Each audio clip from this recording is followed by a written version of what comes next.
donc parce que pour man li ma gëm mooy nit ki buy dund ak dundam ni ko yàlla bindee noonu rek la demee yow sax assumer li nga war a def fi nga war a tool su ma neexoon damay toog BCEAO nekk fa cadre yor sama jabar ak samay doom di leen toppatoo dund comme normalement mais quand je me suis engagé sur le terrain de la lutte j'ai subi les conséquences et je l'assume parce que noonu la àdduna taxawee kon encore une fois vraiment maa ngi leen di féliciter di leen encourager di leen xamal ne seen xeex bi maa ngi yéen a koy bokk di sàkku ci gouvernement bu Sénégal aussi mu gën a ubbiku rawatina ci président de la République mu jox ay ndigalam ay ñi mu yilif di tàmbalee ci sous-préfet yi préfet gouverneurs yi ak ministres yi ak les directeurs pour ñu ubbi leen seen bunt bu ngeen gisee jafe-jafe ci askan wi ngeen ñëw wax ko su ko defee ñu wutal ko ay saafara benn bi ci des mooy affaire li ngeen wax sànq te muy lu am muy le recrutement politicien aussi ginnaaw président Macky Sall moo diggoon askan wi la patrie avant le parti jàpp naa ne pour li xew lu mel ne la Rwanda di def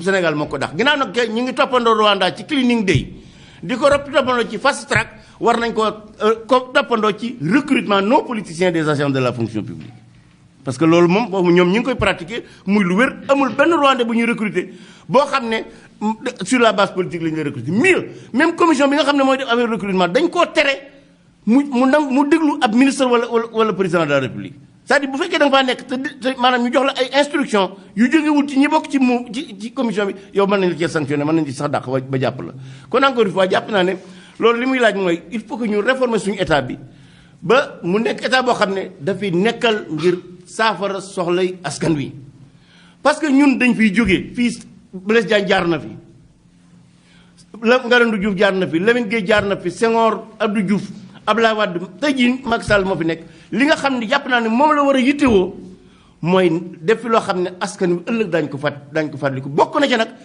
maanaam gën di déglu askan wi pour xam lan moo ko dal. parce que man dama gëmul top down maanaam président de la République wala gouvernement di xalaat rek di wàcc ci askan wi man li ma gëm mooy askan wi boo leen laajee seen problème ba xam nañ ko soo leen laajee saafara yi seen problème jàpp naa ne mën nañ cee wax loo xam ne maanaam mën nga ko bañ a xam kon encore une fois daal combat boobu maa ngi yéen a ko bokk maa ngi leen di encourager di leen féliciter.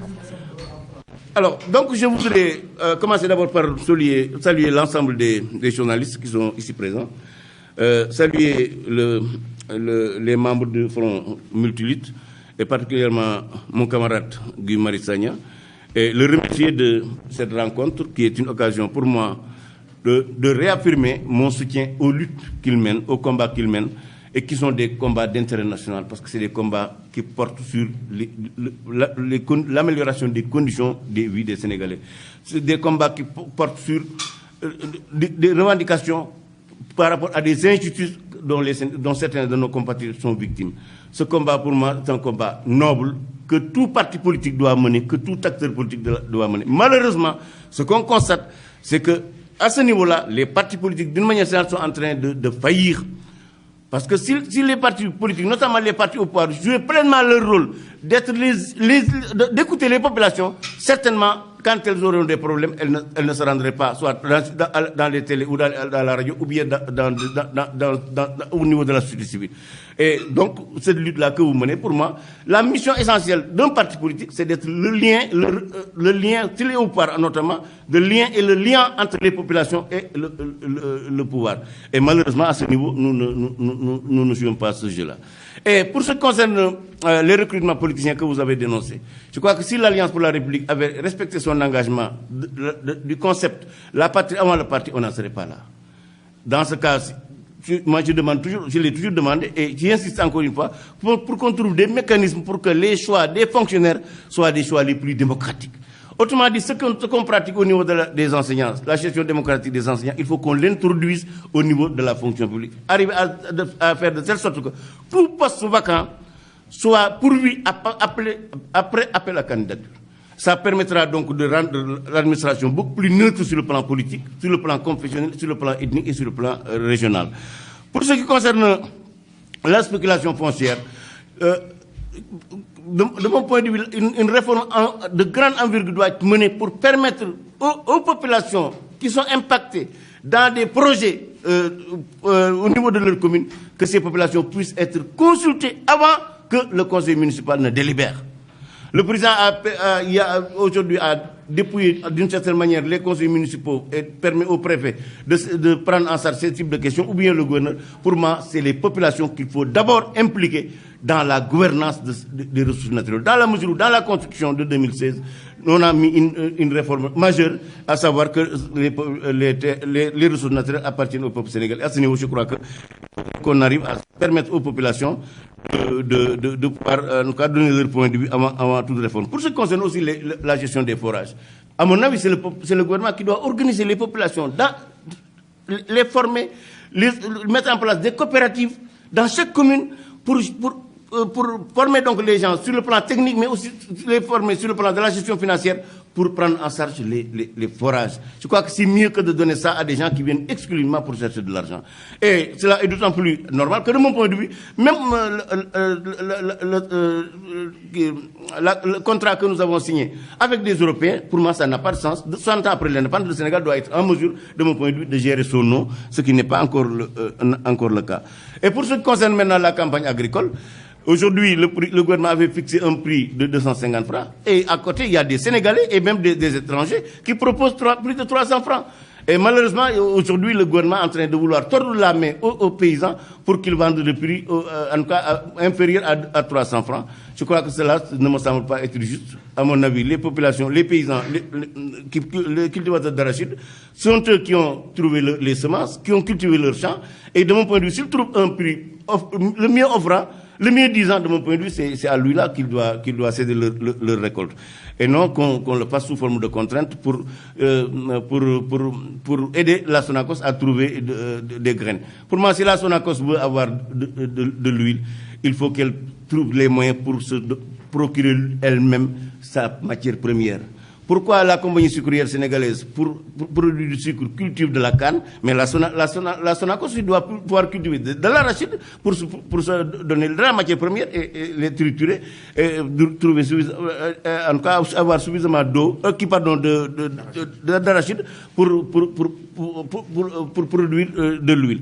Encore une fois, pour être simple, M. Guy Marius Sagna, je suis en tout cas très ravi de participer à cette rencontre avec vous, avec les membres du Fonds Multilutte de Doïna, et vous encourager à mener ce combat et à vous dire que je suis prêt hier comme aujourd'hui à vous accompagner, parce que de mon point de vue, ça c'est le combat le plus essentiel, parce que c'est le combat pour améliorer les conditions de vie des populations de notre pays. Et de mon point de vue, c'est ça la vocation première d'un acteur politique. Et je crois avoir été un acteur politique, surtout un acteur social, parce que moi, c'est dans le syndicalisme que je me suis le plus évertué. Évidemment, je fais de la politique, mais c'est dans le syndicalisme que j'ai, scolaire et même professionnel, quand j'étais à la BCEAO, où j'ai été licencié pour avoir mené des combats, des luttes âpres contre le gouverneur Charles Nabani. Encore une fois, vraiment, je vous félicite, je vous encourage et je demande à l'ensemble du peuple sénégalais à rejoindre votre combat. C'est un combat noble, c'est pas un combat contre un régime, c'est un combat pour les populations du Sénégal. Et les populations du Sénégal transcendent les clivages politiques. Encore une fois, félicitations et merci beaucoup. Merci beaucoup, camarade Moustapha. Mbokk yi ñun ñoo ko déggandoo. Est-ce qu'il y a des questions? Mbas mi waaw bisimilah laajal. Codé. Mbas mi di moom. Codé. waaw Codé xaaral. xam nga li mooy addu kalpe léegi Moustapha mu ngi fi conférence bi bu jeexee mun ngeen ko poser question yu leen neex mais sur la table là ça sera Doïna. C'est ça. Waaw. Non, conférence bi bu jeexee d'accord ba ñu merci beaucoup au revoir. Posé leen ko troisième mandat bu leen neexee posé leen ko lu leen neex waaye fii ci table bi la star mooy les jafe-jafe des membres de Doïna. Non, là aussi je veux être clair. C'est-à-dire xanaa suba waaye tey moom parce que duma wax ak journaliste lu mbirum Doïna parce que damay bañ bu ma fi waxee ngeen bàyyi fi Doïna bi di wax loolee parce que xam naa leen ko xam nga waaw ngeen ñu wax Doïna rek waaw mbirum réew mi.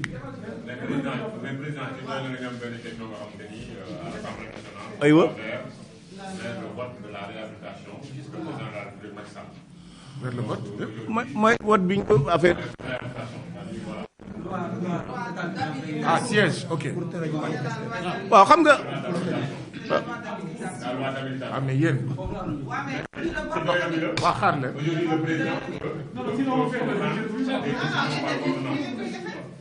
oui. yow joxe woo cotisation yow amoo pour wax nu muy demee. oui. bon. ah.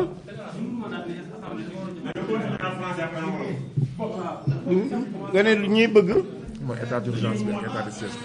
écoute waaw.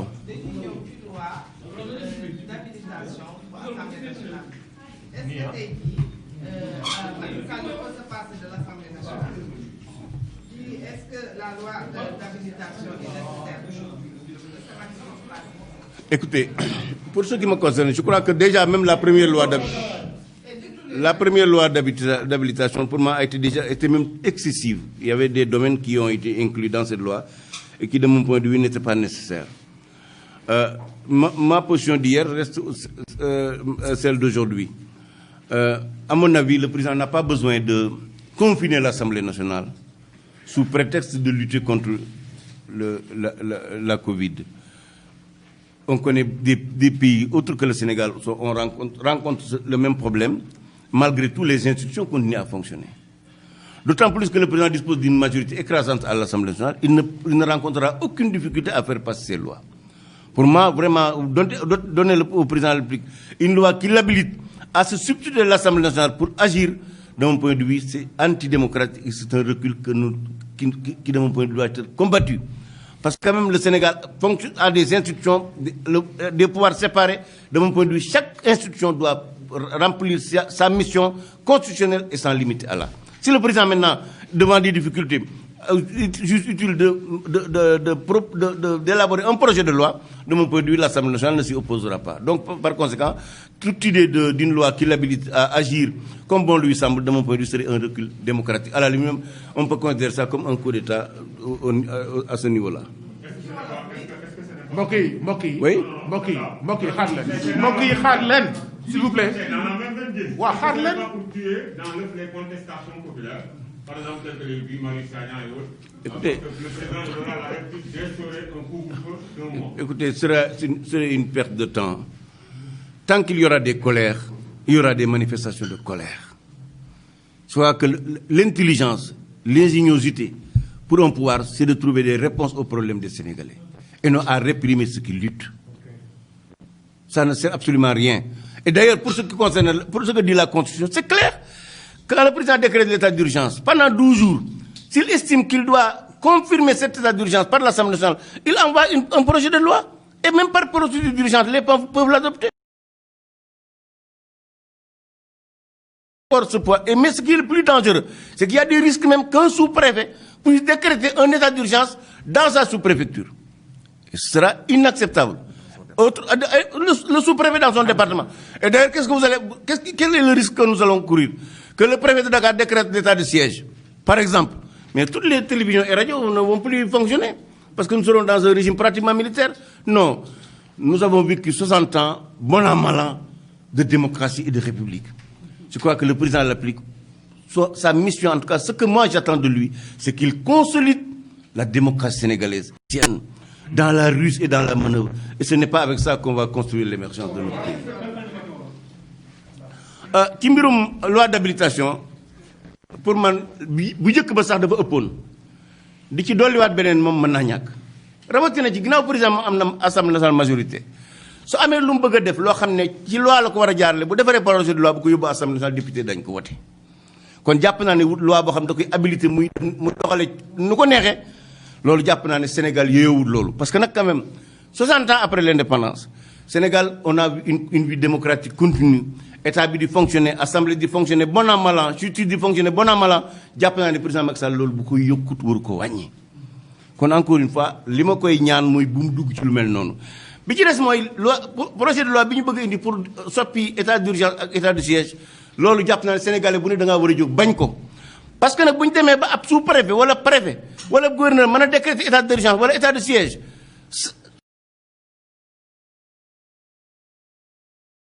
su boobaa sera un recul démocratique bu fekkee daf koy def parce que daa bëgg sénégalais yi noppi mi ngi ci erreur sénégalais li leen mën a tax a noppi mooy seen soxla am saafara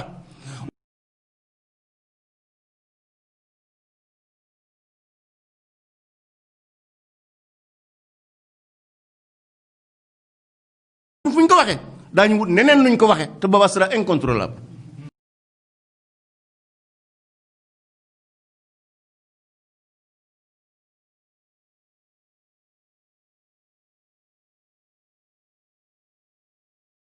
oui xam nga man en fait bon je xam nga man sama idée je crois que peut-être ñi may suivre daañu xam nañ li may wax man li ma jàpp mooy Dakar moom li ñu war a supprimer du ville bi li ñu war a supprimer mooy les 19 communes d'arrondissement.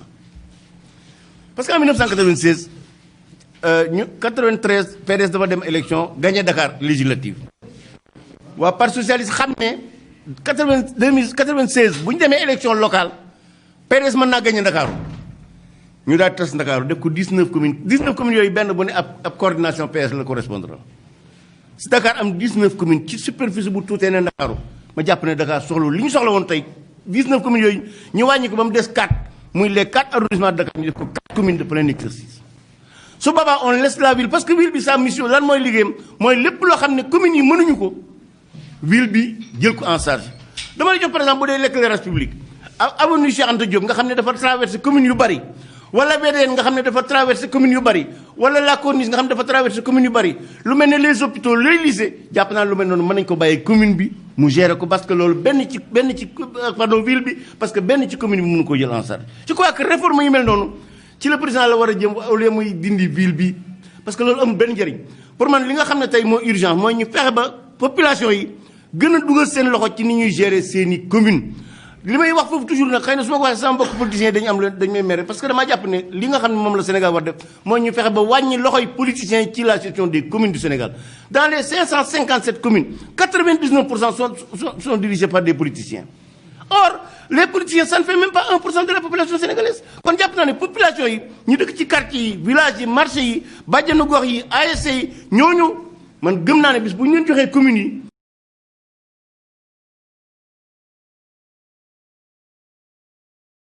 dina ci jéem a wut lu mu neexale ñi ko fal lu dana jéem a wut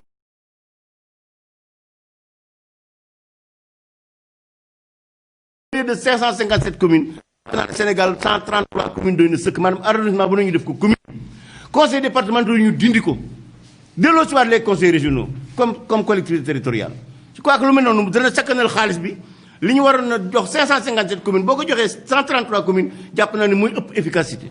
je crois que lu mel noonu foofu la xalaat bi war a jëm et non supprimer ay ville parce que xëy na jafe gañe Ndakaaru jafe na la nga bëgg a dindi sama nag li ma jàpp mooy bu fekkoonte ne ni nga xam ne noonu ne président du bëgg a supprimer boole rek waaye